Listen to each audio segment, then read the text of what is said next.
একদম তুলতুলে তুলোর মতন নরম। পিঠাটা খেলে মন ভরে যাবে। একদম অসাধারণ স্বাদের এই রেসিপিটা। আপনি তো এইরকম পিঠা অনেকবার খেয়েছেন, কিন্তু লাউ দিয়ে আপনি এরকম রুটি পিঠা বানিয়েছেন নাকি আমি জানি না, কিন্তু আপনি একবার বানিয়ে খান, দেখবেন খুব সুন্দর লাগবে। নমস্কার বন্ধুরা, দেবাঞ্জনা কিচেন চ্যানেলে আপনাদের সবাইকে স্বাগত জানাচ্ছি। আমি দেবাশিস, আমার সাথে আছে অঞ্জু। আমরা এখানে একটা কচি লাউ নিয়েছি। এখন এই কচি লাউটাকে ছোট ছোট পিস করে কেটে নিতে হবে। ছাড়িয়ে তার ভিতর থেকে বীজগুলাকে বার করে দিতে হবে। তারপরে ছোট ছোট পিস করে কেটে নিতে হবে। বন্ধুরা, এই পিঠাটা বানানোর জন্য যত কচি লাউ হবে তত ভালো। লাউ শক্ত হয়ে গেলে পিঠাটা সেই রকম একটা ভালো হবে না। যত নরম লাউ হবে পিঠার স্বাদটা তত ভালো হবে, পিঠাটা তত নরম হবে।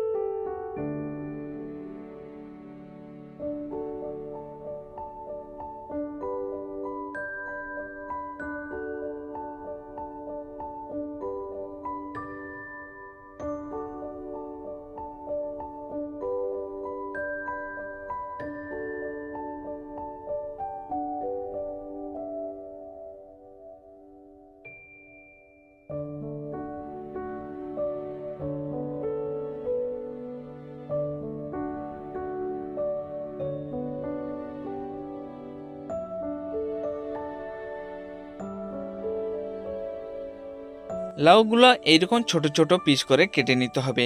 কেটে নেওয়ার পর পরিষ্কার জলে এগুলোকে ধুয়ে নিতে হবে। ধুয়ে নেওয়ার পর আপনি কড়াই কিংবা প্রেসার কুকারে এটাকে সিদ্ধ করে নেবেন। আমরা এটাকে প্রেসার কুকারে সিদ্ধ করছি। সিদ্ধ করার সময় একটুখানি জল দিয়ে সিদ্ধ করতে হবে। বেশি পরিমাণে জল দিব না, কারণ এর থেকে জল বেরাবে, তাই কম করে জল দিয়ে সিদ্ধ করতে হবে।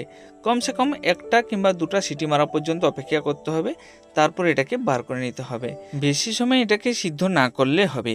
বন্ধুরা, কড়াই সিদ্ধ করলে আপনি 5-7 মিনিট এটাকে সিদ্ধ করলে এটা সিদ্ধ হয়ে যাবে। দেখুন সিদ্ধ হয়ে গেছে। এখন নখ দিয়ে কাটলে এটা খুব সুন্দর কাটা হয়ে যাচ্ছে, মানে সিদ্ধ হয়ে যাচ্ছে। এইটাকে ঢেলে ঠান্ডা করে নিতে হবে।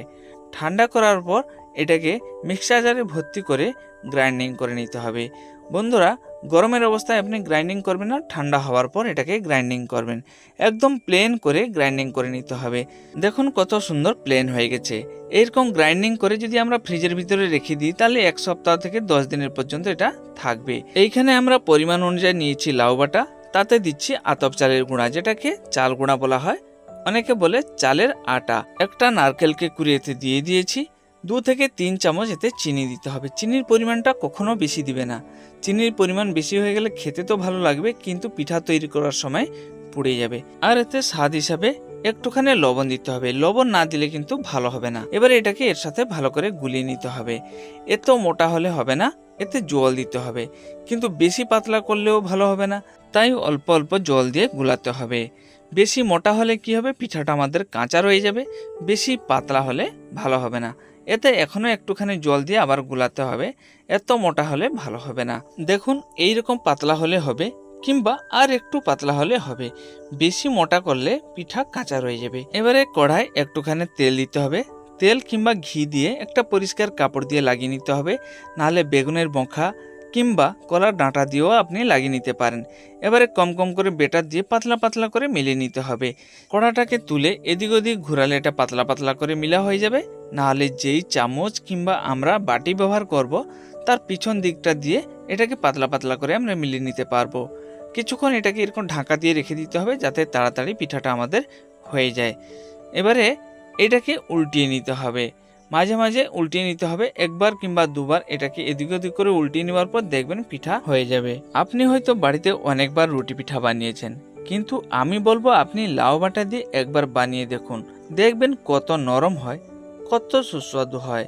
বন্ধুরা, এইরকম পিঠা যদি আপনি একবার বানান, তাহলে রুটি পিঠা যখন বানানোর ইচ্ছা করবে তখন আপনি লাউ দিয়েই বানাবেন। এই পিঠাটা খাওয়ার জন্য আপনাদেরকে কোনো তরকারি দরকার হবে না, কোনো রকম কিছু লাগবে না। আপনি এমনি এমনি খালি মুখে খেতে পারবেন, অসাধারণ লাগবে। বন্ধুরা, যদি আপনি কোনো রকম তরকারি বানাতে চান, তাহলে একটুখানি ঘুগনি কিংবা আলুর ঝোল বানিয়ে নিলে এটা আরও ভালো লাগবে খেতে। তো আশা করি বন্ধুরা আমাদের এই ভিডিওটা আপনাদেরকে ভালো লেগেছে।